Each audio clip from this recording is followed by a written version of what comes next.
President Trump attending and speaking at today's National Prayer Breakfast. Organizers say the purpose is to pray collectively for our country, our president, and our other national and international leaders. So pleased right now to discuss this and bring in the president of the Family Research Council, Tony Perkins. Tony, thank you so much for joining us today here on Newsline, sir. Good morning. Great to be with you. It's great to have you. You know, Donald Trump also spoke this morning about he wasn't supposed to be here, and we all saw that fateful day in Butler, Pennsylvania, sir. Donald Trump, faith obviously has played a part in his life, but even more so, and we see that today. What did you take away from some of his comments and some of your favorite moments this morning?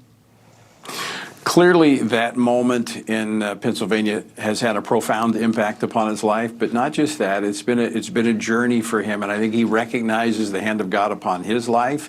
But I think that's caused him to be more reflective upon God's hand upon this nation. He says, you know, without faith in God, there would be no American story. And that is so true. But I would just add to that. I said, without acting upon that faith in God, we would not have the American story. And so what he's actually laying out here, and he talked about this in the breakfast this morning, this anti-Christian bias task force and the faith-based office that's going to be back with Paula White running that.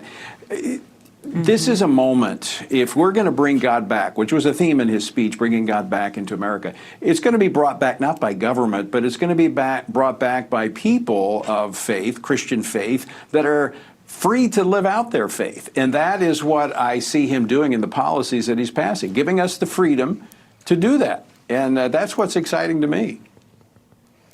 It truly is exciting.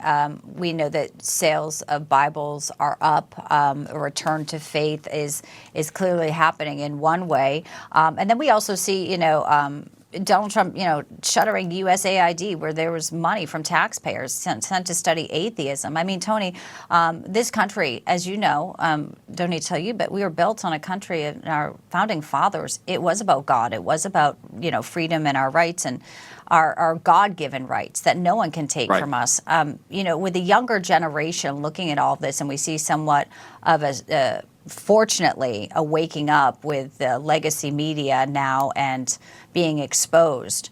Do you think this message of faith will carry on to the future generation where truly we hope it is for the betterment of all of us?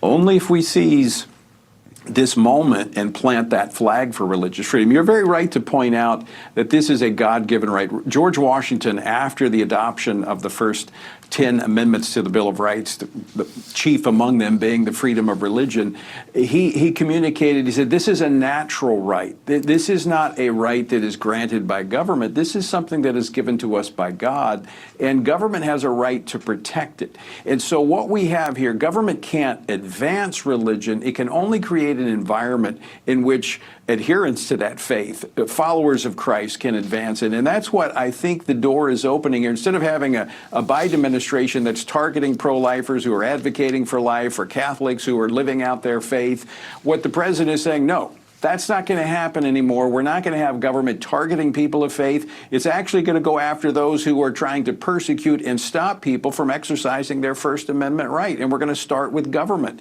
And this is a new day. But we have to use that freedom in order to preserve that freedom.